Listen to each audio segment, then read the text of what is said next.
အားလုံးပဲမင်္ဂလာပါဒီနေ့မှာကျွန်တော်ကဒါ Google မရတဲ့ဖုန်းတွေကို G-Space လေးသုံးပြီးတော့ Google သုံးပြီးပြပြချင်တယ်အဲ့ဆိုတော့ဒီနည်းလေးကတော့ကျွန်တော်တို့ global chain နဲ့နည်းလည်းမဟုတ်ဘူးဖြစ်တဲ့အတွက် volatile unlock တွေပိုင်းလည်းမလိုဘူးပေါ့နော် global လည်း chain စရာမလိုဘူးအဲ့ဆိုတော့ဒီတိုင်း global chain စရာမလိုဘဲနဲ့ Google app လေးပဲတီးတန့်သုံးချင်တဲ့ မိတ်ဆွေတွေအတွက်ဆိုရင်ဒီ G-Space သုံးနည်းလေးကိုကျွန်တော်ဒီနေ့မှာပြပြချင်ပါတယ်အဲ့ဆိုတော့global လည်းမထွက်ဘူးသို့မဟုတ် Huawei လိုမျိုးဖုန်းတွေ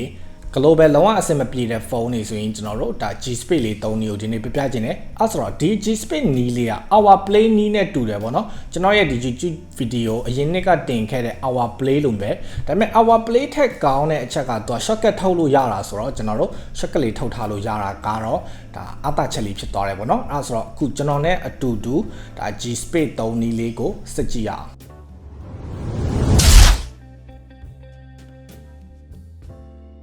အဲ့ဒါဆိုရင်အရင်ဆုံးကျွန်တော်တို့ G-Space သုံးဖို့အတွက်ပေါ့နော်ဖုန်းကနေ G-Space ကိုတွားတောင်းမယ်အဲ့ဆိုဖုန်းကနေ G-Space တွားတောင်းမယ်ဆိုရင်ကျွန်တော်ရဲ့ website လေးကနေကျွန်တော်တင်ပေးထားတယ်ပေါ့နော်ကျွန်တော်တို့ ttastore.com ကိုအရင်သွားမယ်ပြီးတော့မှကျွန်တော်တို့ဖုန်းကနေ G-Space တစ်ချက်တောင်းကြည့်ရအောင်နော်အဲ့ဆိုကျွန်တော်တို့ website ကနေ ttastore.com ကိုကျွန်တော်တို့နှိပ်လိုက်မယ်နော်နိုင်လိုက်ပြီဆိုရင်ကျွန်တော်တို့ဒီလိုမျိုး ttastore.com တက်လာပြီပေါ့နော်အဲ့ဒါဆို ttastore.com တက်လာပြီဆိုရင်ကျွန်တော်တို့ဟိုးအောင်နာလေးမှာပေါ့နော် Google Space app Huawei เนาะအရင်တော့ဆိုရင်ကျွန်တော်တို့ Huawei တွေ Google ban ခံရတော့ကလည်းတုံးခဲ့တယ်အခုကျွန်တော်တို့ Xiaomi တွေမှာနောက်ဆုံးထွက်လေးတွေ global မထွက်သေးဘူး volatile unlock လဲစောင့်နေရတော့အချိန်မှာခဏပေါ့နော်မြင်မြန်ဆန်ဆန်ကျွန်တော်တို့ Google သုံးချင်တယ်ဆိုရင်ဒါ G-Space လေးနဲ့ပေါ့နော်တစ်ချက်အသေးအနေနဲ့ပေါ့နော်တုံးထားကြည့်မယ်အဲ့ဒါဆိုတော့ကျွန်တော်တို့ download link 1ကိုပဲနှိပ်ပြီးတော့တစ်ချက် down ရအောင်เนาะပြီးရင်ကျွန်တော်တို့ free download APK ပေါ့နော်အဲ့ဒါလေးတစ်ချက်နှိပ်လိုက်ပါ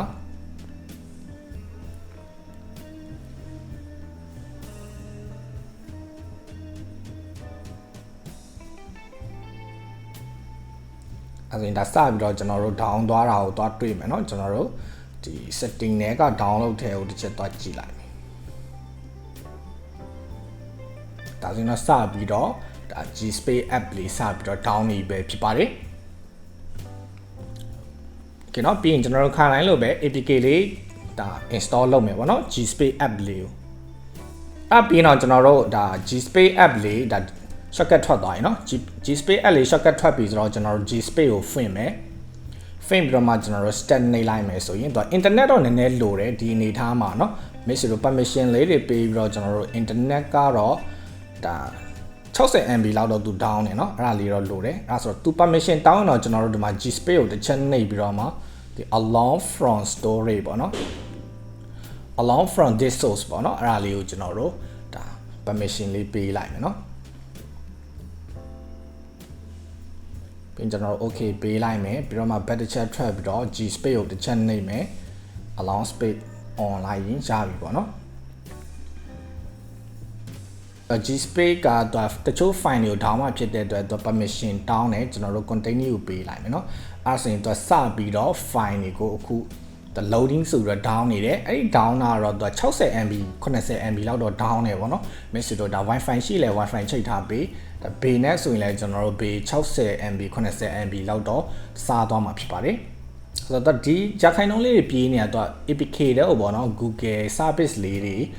တွင်းနေတာဖြစ်တယ်အဲ့ဆိုတော့ဒီ APK တွေကနေကျွန်တော်တို့ Google Service လိုတဲ့ app တွေကိုဖွင့်သုံးလို့ရမယ်ပေါ့နော် YouTube တွေ Gmail တွေ Google Map တွေ Google Play Store တွေဒီ app တွေကနေတဆင့်ဖွင့်သုံးရမှာဆိုတော့ our Play တောင်းလိုမျိုးပဲ emulator တော့နည်းနည်းဆန်တယ်ပေါ့နော်ဒါပေမဲ့လုံးဝ Google သုံးမရတာတဲ့စာရင်တော့မစိုးဘူးပေါ့နော်နည်းနည်းအဆင်ပြေတယ်လို့ယူဆလို့ရပါတယ်အဲ့တော့ခုဒါ95 96 99တော့ရောက်နေပြီ100ပြည့်သွားရင်နော်တရားပြည့်သွားပြီဆိုတော့ကျွန်တော်တို့ဒါ fin လိုက်ရင်ဒါ G-Space လေးပွင့်လာပြီเนาะဒါဆိုရင်ကျွန်တော်တို့ရာခိုင်နှုန်းတွေပြည့်ပြီးသွားပြီဆိုရင်အရေးကြီးဆုံးချက်ပေါ့เนาะ permission allow ပေးမယ်အဲ့ဆိုတော့ permission allow နဲ့မှာကျွန်တော်တို့ battery permission ကပိုရေးကြီးတယ်เนาะအဲ့ဒါကြောင့်ကျွန်တော်တို့ဒီ menu key လေးကိုနှိပ်ပေးမယ်เนาะ menu key လေးကိုနှိပ်ပြီးသွားရင်ကျွန်တော်တို့ဒီမှာ G-Space လေးကိုဖိနှိပ်ထားပေးမယ်ပြီးရင်ကျွန်တော်တို့ setting ကိုသွားပေးမယ်เนาะအဲ့မှာကျွန်တော်တို့ဒီ battery အနေထားကိုတစ်ချက်ကြည့်မယ်ဆိုရင်လာချက်တော့ battery saver ဖြစ်နေเนาะအဲ battery saver မှာကျွန်တော်တို့ no restriction เนาะဒါလေးလုပ်ပြရမယ်အဲ့ဒါမှကျွန်တော်တို့ application တွေကထွက်လဲ background မှာ run နေနိုင်တာပေါ့နော်ဒီ no restriction လေးတော့တစ်ချက်လုပ်ပေးပါပြီးသွားရင်တော့ကျွန်တော်တို့ဒါတစ်ချက် permission လေးတွေဆက်ကြည့်ရအောင်နော်G space လေးပွင့်လိုက်ဆိုရင်ကျွန်တော်တို့ permission အနည်းငယ်တော့ပေးဖို့လိုတယ်အဲ့ permission ပေးဖို့အတွက်ကျွန်တော်တို့ဒီ G space ရဲ့ဒီ menu ကိုဖော်လိုက်မယ်ပေါ့နော်ပြီးရင်ကျွန်တော်တို့ setting တွေကိုတွားမယ်အဲ့မှာကျွန်တော်တို့ဒီမှာ permission လေးကိုတွေ့မယ်နော်အဲ့ permission တွေကနေကျွန်တော်တို့ဟိုအောက်ဆုံးနန်းကဒီ home screen shortcut လေးတော့ allow လုပ်ပေးထားလိုက်နော် home screen shortcut လေးတော့ allow လုပ်ပေးထားမယ်ချာ file storage permission ကတော့ပေးပြီးသားဆိုတော့ပေးစရာမလိုတော့ဘူးเนาะအဲဆိုရင်ကျွန်တော်တို့ G space ကိုတစ်ချက်နှိပ်ပြီးတော့ကျွန်တော်တို့ YouTube လေးစမ်းသုံးကြည့်အောင်เนาะဟာတငယ်ချင်းဘာဒီမိုင်းနေရတော့ software ဘိုင်းတိတ်မရလို့ကွာတငယ်ချင်းဟာနောက်လာတဲ့မီအကောင့်တွေဘာတွေလဲတိတ်ပြီးတော့ log တွေမနိုင်တော့ဘူးကွာဟေးဟုတ်လားဒါလေးများကွာ CRTTA ထောင်ထားတဲ့မီအကောင့် log solution group ဆိုတဲ့ group လေးရှိတယ်လေအဲ့ထက်မှာသင်ခန်းစာတွေကိုဗီဒီယိုတွေနဲ့ရှင်းပြပေးထားတာကွာupdate သင်ခန်းစာတွေတင်မကောက်ဘူးเนาะအခြေခံသင်ခန်းစာဗီဒီယိုဖိုင်တွေလည်းပါတဲ့ဟာမင်းဘာလို့စောင့်နေမှာလဲကွာအခုပဲဆက်သွယ်ပြီးတော့ဝင်လိုက်တော့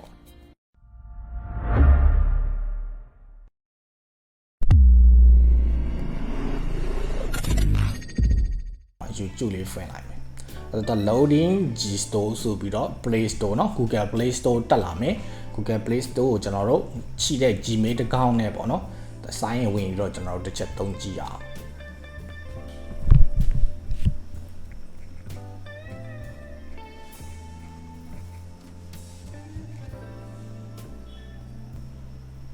ကျွန်တော်အကောင့်လေးဝင်လိုက်မယ်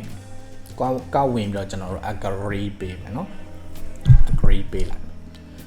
accept ပေါ့เนาะ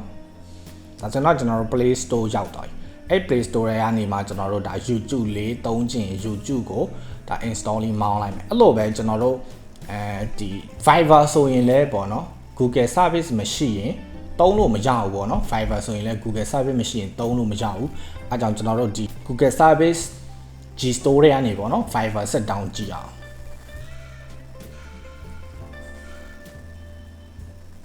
ကျွန်တော် Fiverr install လုပ်ကြည့်မယ်တော့ waiting เนาะအဲ့လိုမျိုး waiting ဖြစ်နေတာကျွန်တော်တို့ Notifier မှာလည်းဆွဲချကြည့်လေဒီမှာเนาะတွင်းနေတဲ့ဟာလေးတော့ကျွန်တော်တို့ဒီမှာတွေ့ရမယ်เนาะ downloading YouTube ဆိုပြီးတော့ Notifier မှာလည်းတွင်းနေတာတွေ့ရမယ်နောက်တစ်ခါကျွန်တော်တို့ YouTube ပြီးသွားပြီဆိုရင်တော့ Fiverr ဆက်သွင်းမယ်ပေါ့နော် Fiverr လေးကြည့်လိုက်မယ် Fiverr တော့ waiting YouTube မပြီးသေးတော့ကျွန်တော်တို့ Fiverr တော့ waiting ဖြစ်နေ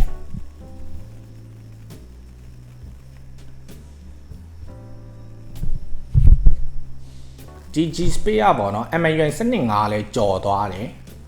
အရင်ကျွန်တော်တို့ TTG app တွေနဲ့လည်းထည့်လို့မရတော့ဘူးဆိုရင်တုံးကြည့်လို့ရတယ် global chain line တော့ fully ပေါ့နော်ပို့ပြီးတော့မိုက်မှာပေါ့နော် global chain line တော့ပို့မိုက်မှာ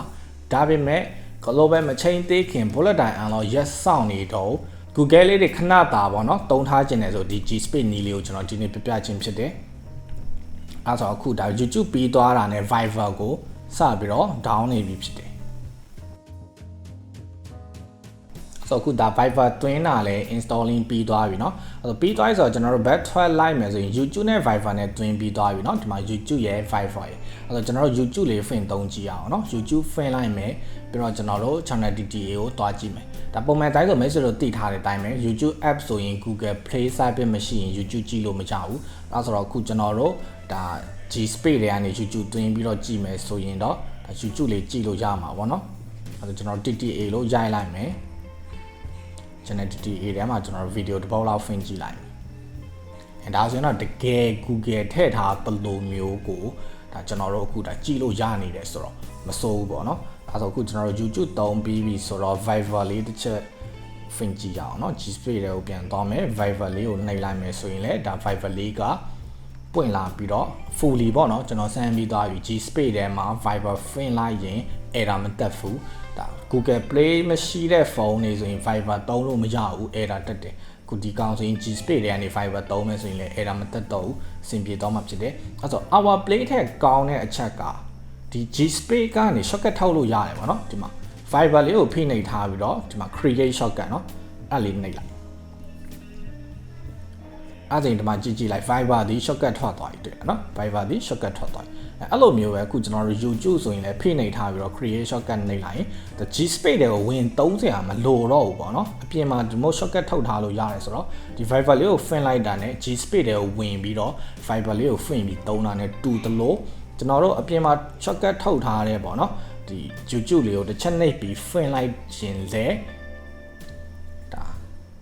G space တွေကိုဝင်ပြီးတော့ YouTube လေး fin ပြီးသုံးလို့ရတယ်ဆိုတော့ our play ထက်မိုက်တယ်အဲ့အကြောင်းကျွန်တော်ကဒီနေ့မှာဒါ G space 3နီးလေးအသေးစိတ်ကိုပြလိုက်ခြင်းဖြစ်ပါတယ်အဲ့ဆို our play ကြည့်ဖူးတဲ့မိတ်ဆွေတွေကလည်းဒီဗီဒီယိုလေးကြည့်ပြီးအဆင်ပြေမယ်လို့ယူဆတယ်အဲ့ဆိုတော့ဒီဗီဒီယိုလေးကဒါကျွန်တော်ရဲ့ channel TTA အတွက်2022အတွက်နောက်ဆုံးဗီဒီယိုဖြစ်မယ်လို့ကျွန်တော်ထင်တယ်အဲအကြောင်းဒီဗီဒီယိုလေးကနေပဲကျွန်တော်ဒါ bye bye 2022ပါလို့အားလုံးကိုနှုတ်ခွန်းဆက်တာရင်အားလုံးပဲဘေးကင်းလုံခြုံကြပါစေအဆင်ပြေကြပါစေ be safe